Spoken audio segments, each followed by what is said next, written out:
Direttore, una partita complicata, i 3 punti servivano e sono arrivati, un primo set complicato, però la squadra ha risposto nonostante tante assenze.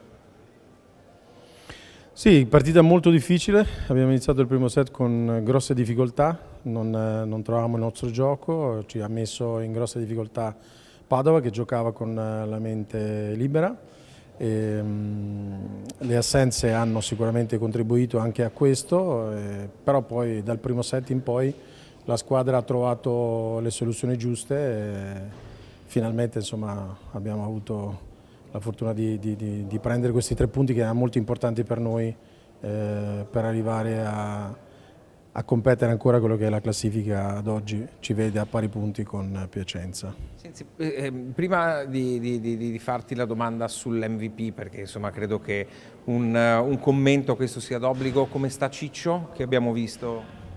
Ciccio sta bene, per fortuna durante un'azione lui ha preso una ginocchiata da un compagno di squadra e questa l'ha un po' diciamo per qualche momento e secondo un po' sì, fermato, poi dopo però insomma lo staff medico, il medico, il dottor Filippini, il fisioterapista Igor sono intervenuti, insomma adesso sta bene per fortuna, quindi siamo tranquilli tutti quanti. Un commento sul nuovo giocatore, su Jordan, MVP questa sera, grande partita anche la sua.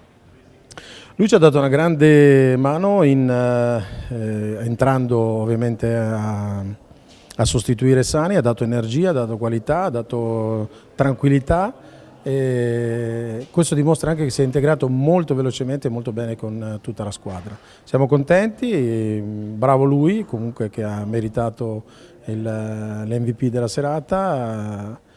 Speriamo che ci sarà sicuramente, ne sono convinto, durante la fase dei playoff di grande utilità alla squadra.